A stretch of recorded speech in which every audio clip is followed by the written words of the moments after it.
Australia's Best Entertainment Podcast 2022 as awarded by the Australian Podcast Awards. That's us. Awarded just a few days ago. It is still sinking in. I'll have more to say about it in a full episode that appears on the website, but this particular episode is a feed exclusive for those that are subscribing or are listening via the Apple Podcasts, Pocket Cast, Spotify. You'll find it there. To chat with Ray Martin, the respected Australian journalist, TV presenter, comics sidekick for a TV series done by Dan Ilic and co, and also a photographer and author. This conversation was had between the book signings at the Dymocks, I believe it was, at Burnside Village in Glenside, and then another book signing in Mitcham. You'll hear us hopping into, or maybe not hear us, but you'll hear a difference in the audio where we're then in the taxi. This is Ray Martin. Let's dive into the archives. Well, he's one of television's favourites, but when it comes to music, what does this man know? Well, after 10,000 interviews under his belt, which is about 10 times more than I've ever done, Ray Martin, welcome. Thanks, John. Very much indeed. Let's talk about music, because we could talk about journalism, politics, and the state of the world. Photography. Photography. I love photography. We should talk about photography. In fact, let's start with photography. Okay, good. Tony Mott. I think he's... to stand out in photography is really... Everyone's got a camera these days. Everyone, a digital camera. Everyone thinks they're good. To stand out is exceptional, and he's exceptional. And the style of stuff. There are a couple of. There's Tony. There's Ken Duncan. There's Bill. Not Bill Henson. Yeah, Bill Henson. Okay, I was talking about music photography. Those who like someone like Mott who can just get the inside with bands and with individuals is as they've done from the Rolling Stone days and that sort of stuff. It's whatever it is that that allows musos to open the door to them, and Tony. And then get the sort of pictures he gets is special. And he is special. I mean, he's number one, isn't he? Enigmatic photos that just stand out. Of course, I'm thinking Allen Ginsberg, but for you, as a Dylan tragic, there's been some great photos of that man over the years. Have some of his photos spoken louder than some of his songs, or have the songs always been Dylan's strength? The songs are the strength, but the photos the same as Elvis or the same as Sinatra. I was in New York a few years back, and there was a Sinatra photographic exhibition on at one of the photo centres, and they were just beautiful, brilliant photos that told as much about the man as the songs. And I think Dylan's done the same. He's an early Madonna in the sense that he's orchestrated his own image, and photographers have gone along on the journey with him. And there were times there from the crinkle-haired kid in the Lower East Side of Manhattan to becoming this cool dude of late 60s. But I think they're not accidental people. He's been as instrumental in that as Madonna has in her image. Speaking of Madonna, you have interviewed Madonna, and Madonna, as you rightly ask in this book regarding Letterman, and she gives the right answer on that, can be a bit testy at times. You got her on a good day. I did. A very good day. Yeah. Was there some nerves beforehand? Yeah, a lot of nerves. It was a 1 hour special we were doing. She had brought out one of the double albums at that time, and she agreed to let us do the interview at the house up in the Hollywood Hills. Now, she'd never had a crew there before, and we didn't quite know why. I think probably... if it was Warner Brothers, I think in Australia, somehow they convinced her that she should talk to us and accept us. And she lived in the Bugsy Malone house up there in the village, up in the hills, and she'd painted it a sort of a Tuscan colours up there, and the locals had all got the shits with that, and they'd got very upset by the fact that she destroyed the sort of Californian colours. But that's part of the character and also part of her tweaking of noses. So the Bugsy Malone lift in this house was a one-person lift. It had velvet walls, and so we had to carry all this gear up in the one-person lift and these velvet walls, and it had been velvet in the days of the Prohibition and Bugsy, and she loved it. And she had Diego Rivera paintings all around the place. She collects these Mexican communist paintings that are priceless these days, and there must have been tens of millions of dollars worth of paintings around there. She probably had 30 or 40 of his and his wife's on the wall. So she took us around with great pride and showed us all these photographs. And then we sat down for the interview, and she wanted to sit on a throne. It was a wooden throne, a large chair, not a throne, but it looked like the Queen Madge in the throne when we got there. And I had a lesser chair and at a lesser height, so she was looking down on me. as close as you and I are, John, together almost. But she was, without being beautiful, she's compelling. She's very positive. She's an alpha female almost, and really intelligent and smart. The comments, when I read the transcript back of the interview and we played with the interview, I thought, wow, gee, what clever. You know, she's not accidentally a hero, a music hero. She's deliberate, and I think she's as much as Elvis or Michael Jackson, and I think for me way beyond Lady Gaga in terms of having established this persona, which was not quite as outrageous as Lady Gaga's, but she ranged over topics and not only in her own life, but sort of politics that were really impressive. We could talk regarding the Lady Gaga setting up of image, but I want to ask this question because one of my favourite moments, one of the most endearing moments of television with a musician I've seen you do is with none other than a woman who did have trouble conceiving a child and going through with the birth, Lily Allen. She was really crook the day we did the interview for 60 Minutes, and we had they'd given us about half an hour. We finished up with about 2 hours with her.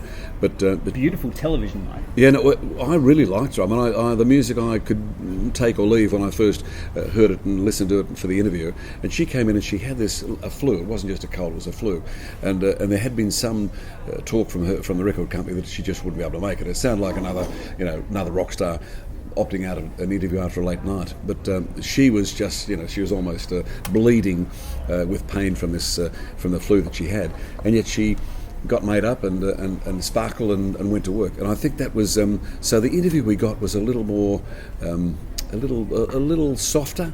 I think she wasn't quite as aggro as I thought she was going to be, and she was again intelligent. I mean, just the thing about the good people in music or in films, the rule is that they're usually easy to talk to in my experience, if you respect them and if you do everything to arrive on time, and if they're coming to the studio, you make sure that the car arrives and they get the Perrier water they want or whatever it is, the little dabbles that they want. But she was, I really liked her. I was surprised. I sort of walked out. The interview itself was probably half an hour, and then she spent time beforehand and afterwards with us. And I was fearing the worst. I thought, I doubt we can get a 60-minute story out of such a short, brief encounter. But she was good. She was really good. You've got the new book out, which is called Favourites. There is some musicians in there, and some that are more actors than musicians. I'm going to ask the question. Danielle Spencer is on the verge, they're saying this morning, of getting back on the musical horse. What do you think of her music? I love her music. I like her music, and I love it. I think she's really talented. I think part of the problem she knew, and I suspect Russell knew, that when they were getting hitched, that she might have to try and get out of his shadow. A bit like Nicole Kidman and Tom Cruise when they first married, that there was a danger that she was going to be sort of almost blitzed by his fame. She wasn't. Nicole wasn't. Danielle may have been, but I mean, she's also had a couple of babies, and that's a bit of a distraction. I think she's really talented. Father John is a talented muso as well. I think she writes and sings with real flair, and I think you'd love to think at this stage, in a sort of second phase of her life, that she can sort of achieve the promise. So in the book, lucky enough to have an interview with none other than Danielle Spencer's hubby. But let's talk about Foot of Grunt. Can you actually listen to the record? I could. In fact, we were going to go. He sent it to me first before it was released, and he was in France at the time doing a film, and so we were going to France to do a special with him. So I really had to listen to it. It ain't my kind of music, and I think Russell's music skills are. Go on, say it.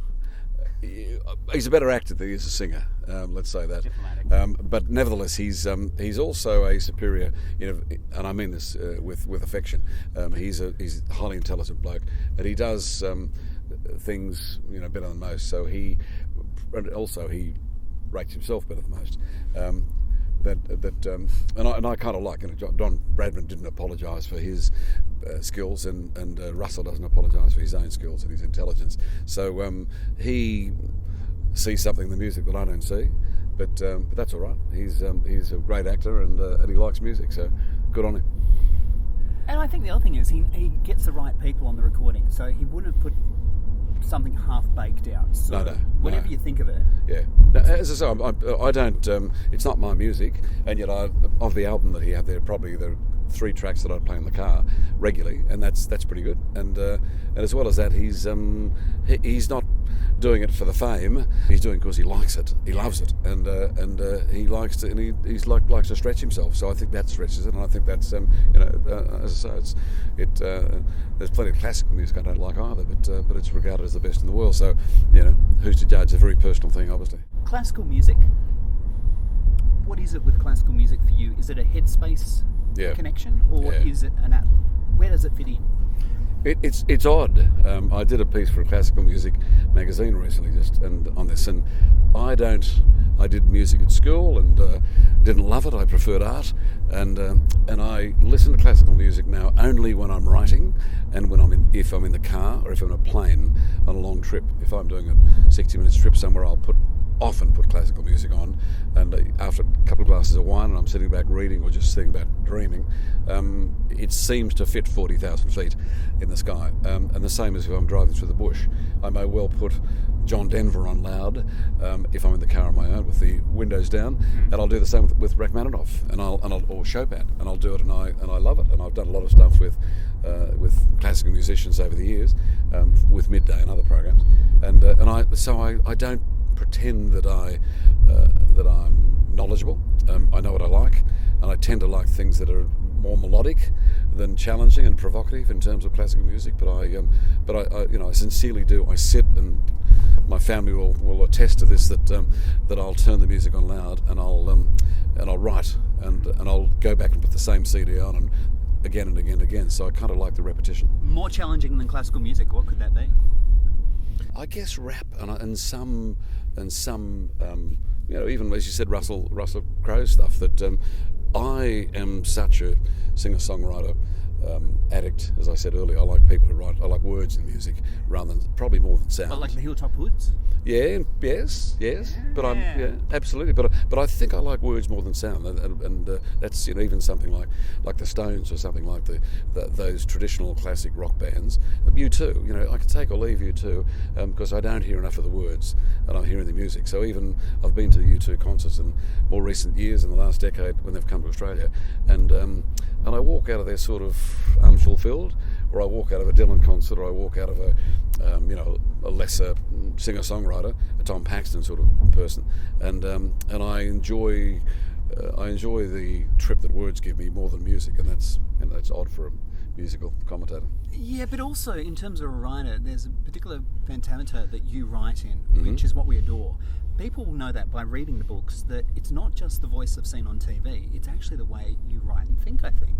Yeah, no one writes my copy in my stories, whether it was the old days of Four Corners and AM when I started 45 years ago. No one ever writes my. And if I'm doing a collaborative piece with a 60 Minutes producer or Four Corners producer in the older days, I sit at the typewriter, or also I write longhand or on the computer these days, and we then toss words around and finish up with something. But I just find that, which is why I've never gone to announcing, that I can't read someone else's copy, that I don't speak like someone else, and so I like to write. I tend to write in short, sharp sentences. I don't like long, convoluted sentences, and I don't speak like that. And so I tend to, I can perhaps write for other people, but I write best for myself, and I think I write better for myself than anybody else writes for me.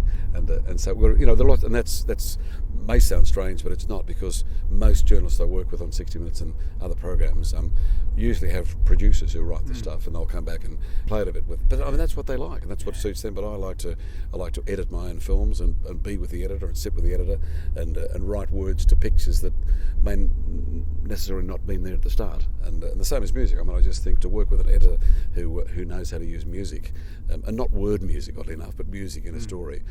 It is like good drama. It'll lift a story from 7 out of 10 to 8 out of 10 just by having the right music under something. Plug for the book. This is why people need the book, because they will get an insight into the insight of how you actually do your interviews, because there's a breakdown of how the interviews were happening, and your thoughts on the interviews as well. Yeah, no, my son and daughter both helped me transcribe, or they transcribed the interviews. When out of 10,000 interviews, we had to go back and pick about. I picked about 30, and Jenna, my daughter, did maybe close to 200,000 words he transcribed, and we culled that down to about 120, which is what it is now. In the course of that, she found with a couple of the interviews that question answer wasn't enough. That it was you got the sentiments and you got the facts, but you didn't get the feel and you didn't get the soul of it. And so she was saying, you know, what you need to do is maybe a running commentary, but like a sports commentary of how this. Of what the person was like and what the meaning of the answer was, and so that's what I've done rather than a Q&A, which is what Parky did, Michael Parkinson and Andrew Denton did in their books. I just wanted to tell you what Madonna was like. And when Madonna cried, in fact, interview, she was such an alpha female, as I said, and yet I asked her about one of the songs. She'd written some words about her mother, and she suddenly started to cry, and she was such a strong. And it wasn't an act; it was that was the real thing. And I said, "Why are you crying?" And she said, "Well, my mother is dead." And I said, with respect, she died 25 years ago. And she said, "Yeah, but she lives in a Buddhist way. She lives with me." And she showed me photographs she had around the house. And as quickly as she started to cry, she went back to being the alpha female again. And so it was it was, you know, really interesting. There was nothing phony about it. That was just the real woman. So we've run out of time because you've got another signing. But before you do, Ray, straight off the top of your head, what's on your iPod right now? What are you listening to? Maybe 3 or 4 tunes. Oh wow! You know, I'm going to sound like a dinosaur, but because it is a mix. I've got some I've got some Chopin on there, and because I've been writing the book, and but it would be, you know, it's Dylan, or it's even, you know, Joe Cocker again. We had Joe Cocker in Midday a lot, and it's the sort of music that could transfers me someone else. So it would be something as old as that. Ray, we need to speak again one day about journalism, but for now, thank you very much for your time. Pleasure, John. Good to talk.